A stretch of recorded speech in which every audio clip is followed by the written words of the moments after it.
Bonsoir, bonjour, il est 10h30 du matin et nous sommes le samedi 20 décembre 2014. Je vais vous parler du signifiant et du visuel, puisque c'est le nouveau thème de nos réflexions.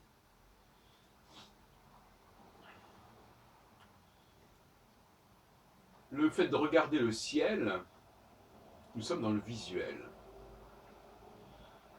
Et ce que sont les astres par eux-mêmes ne nous intéresse pas au départ. C'est l'apparence qu'ils donnent qui nous intéresse. Et c'est là qu'on a déjà le rapport signifiant-signifié. Le signifiant, c'est l'apparence, c'est la coquille, c'est la surface des choses. Et l'homme se nourrit de la surface des choses. L'homme, et quand je dis l'homme, c'est plutôt le mâle. Enfin, bon, c'est un autre sujet. Voilà, c'est un autre aspect. L'astrologie s'intéresse, dans ses différentes manifestations historiques, en vrac, disons, s'intéresse à l'apparence des choses, l'apparence des astres. Et les noms qui sont donnés aux astres sont une façon de les désigner, tout simplement.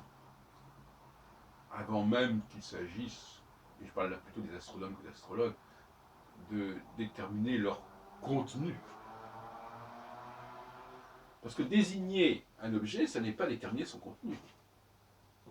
Si je dis que telle rue s'appelle comme ça, je la désigne comme ça.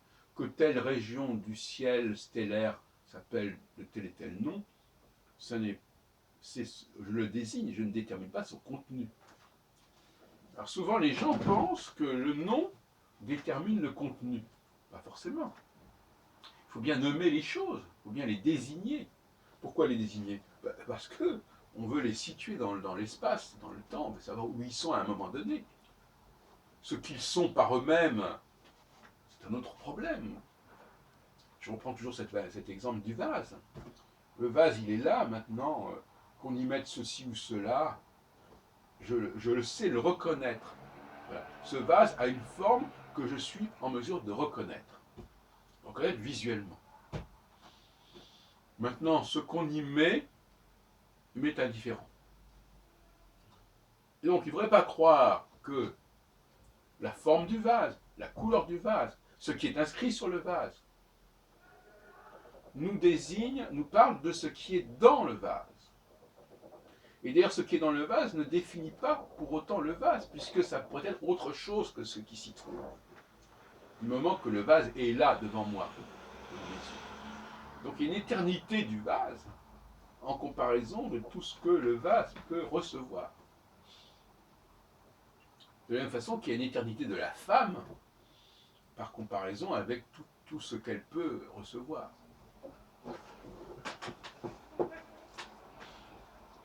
Donc le contenant, je dirais, le contenu est indifférent.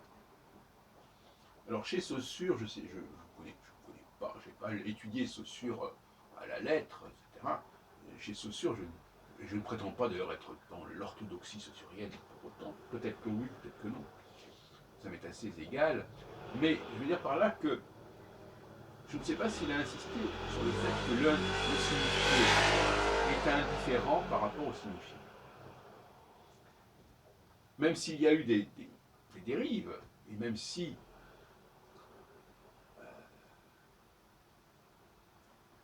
les modes de désignation des objets peuvent conduire à des spéculations sur leur contenu, mais quel contenu? Puisque ce contenu, par définition, il est variable. Donc, en quoi un objet qui porte un tel nom pourrait nous parler de tous les contenus possibles qui pourraient se situer dans cet objet ou en rapport avec cet objet? C'est une absurdité. Donc, le nom qui est donné est un nom qui ne veut rien dire, sinon qu'il désigne, qu'il permet de savoir de quoi l'on parle. Et quand je dis de quoi l'on parle, c'est une façon de parler encore. non pas de ce qui est le contenu, mais de cet objet qui est là, de cet espace qui est là, et que je désigne de cette façon, comme je désigne sur un GPS un nom de lieu, un nom de rue. C'est pas plus que ça, ni plus ni moins.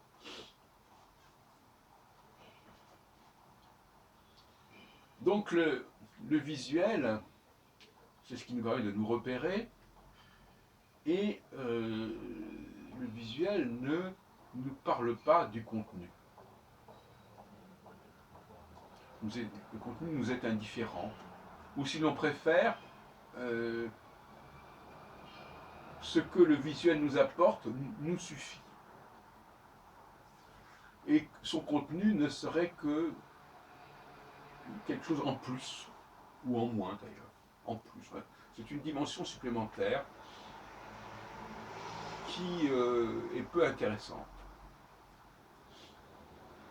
Alors maintenant, quand le contenant perd de sa visibilité, quand le contenant se détériore, certains contenus peuvent éventuellement devenir déterminant. Ça, c'est un autre problème. Les rapports entre contenant et contenu peuvent éventuellement passer par des phases diverses. Et à un moment donné, le contenu risque de s'incruster dans le contenant et ne faire plus qu'un avec le contenant. À ce moment-là, le contenant n'est plus un contenant, pour proprement parler, c'est-à-dire qu'il n'a plus cette liberté de contenir. Il est lié à un contenu donné et il est lié de façon exclusive à ce contenu, à ce contenant et à ce contenu. Là, il y a une déviance qui se produit. Il n'y a pas de raison que le contenant et le contenu soient indissolublement liés. Ça, c'est tout à fait évident. On imagine un verre d'eau qui serait indissolublement lié à une certaine eau qu'on aurait mis à un moment donné dans ce verre. Ce serait complètement absurde.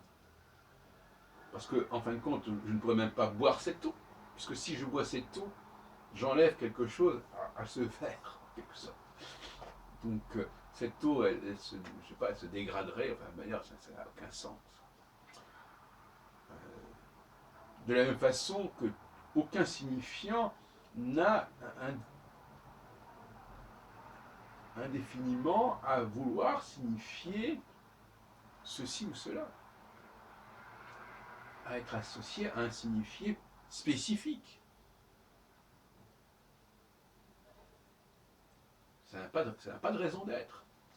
On disait à propos de Descartes récemment, on peut repenser le contenu des signifiants, repenser le contenu des mots et pas rester à celui que les enfants ont pu associer à tel et tel mot, tel signifié rapport avec tel mot. Donc ça, c'est de l'enfance. L'adulte, lui, le philosophe, c'est celui qui est capable de renouveler le contenu du signifiant, comme il peut renouveler l'eau d'un récipient. Vider le récipient et le laisser ouvert et libre pour recevoir autre chose. Parce qu'il faut aussi que si le signifiant est un récipient, il faut qu'il soit vide. Donc il faut le vidanger. Il faut qu'il se libère de ce qui a pu s'incruster. Il faut faire la vaisselle. Il faut faire la lessive. Il faut laver, il faut nettoyer.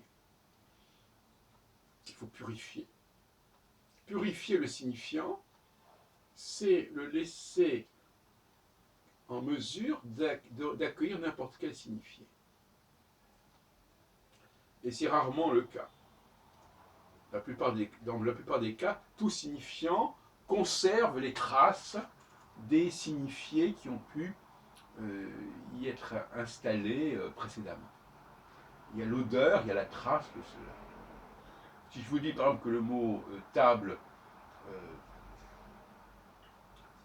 a une signification pour moi qui n'a rien à voir avec la table, néanmoins, dans les gens qui vont utiliser le mot table, ils vont y penser.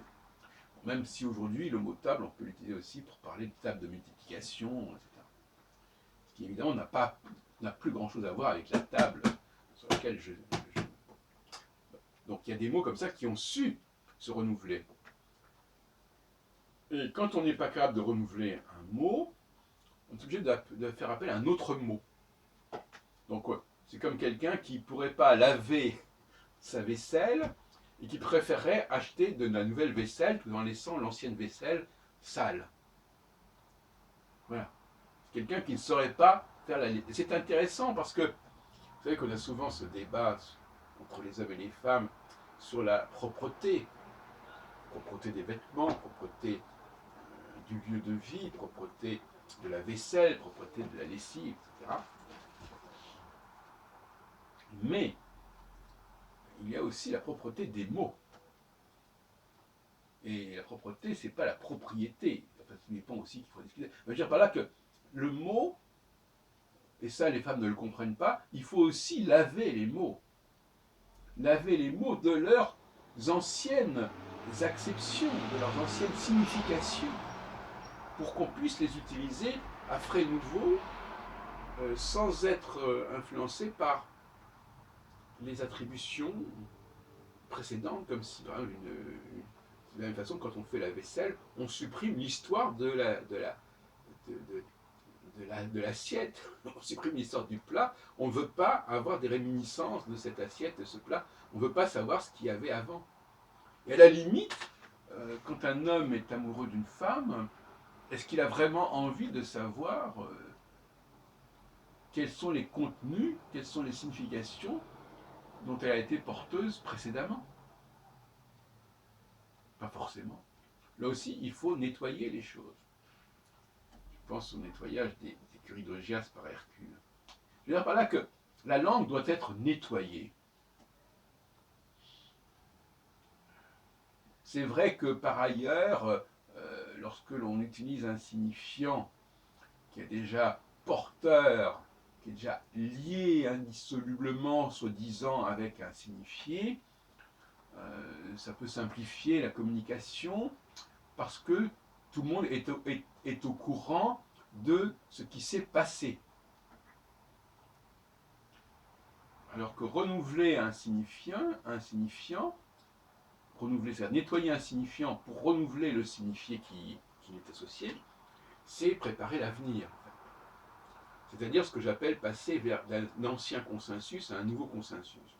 Et les gens, collectivement, ont souvent de la peine à envisager un nouveau consensus. Et donc quand ils se retrouvent, au lieu d'élaborer un nouveau consensus, c'est-à-dire d'utiliser des mots comme un jeu pour dire ce qu'on a à dire avec les mots qu'on a envie d'utiliser, des mots qui nous plaisent par leur nom, par leur forme, mais pas forcément par leur contenu. Le contenu, on peut le redistribuer comme on voudra.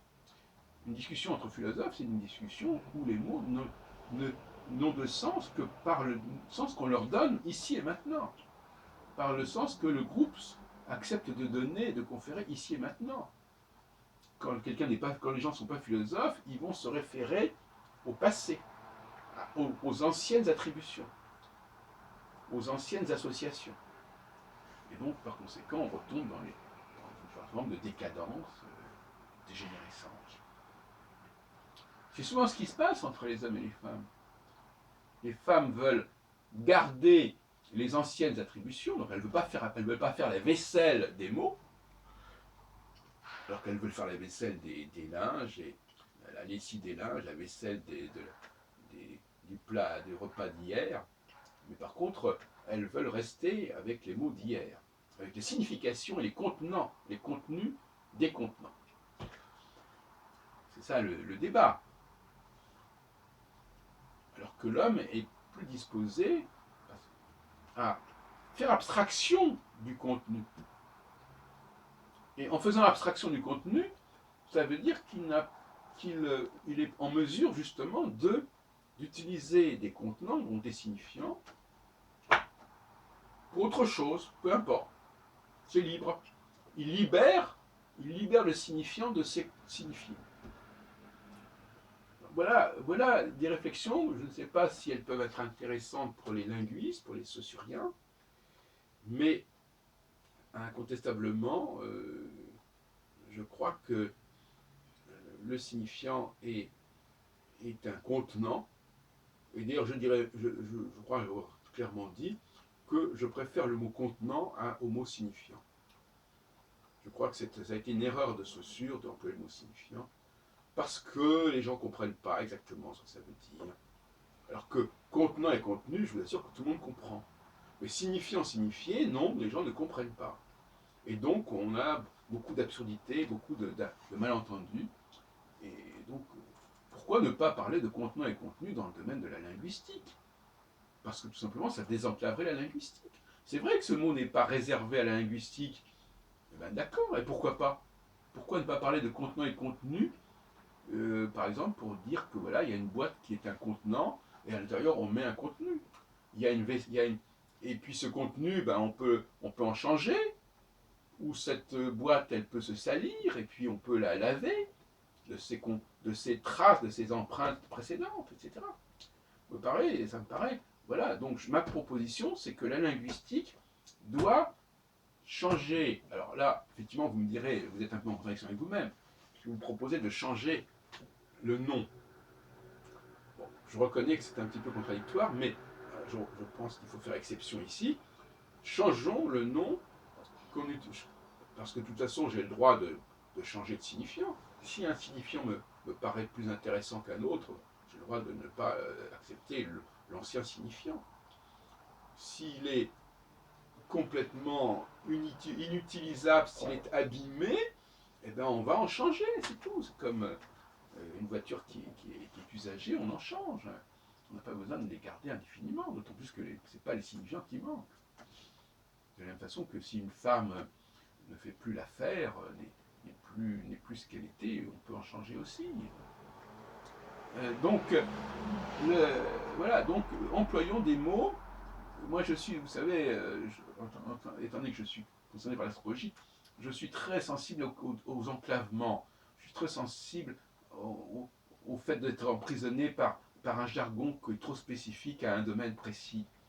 Je suis favorable à des expressions qu'on puisse utiliser de façon universelle. Et contenant et contenu est certainement beaucoup plus compréhensible par les gens en général que signifiant et signifié.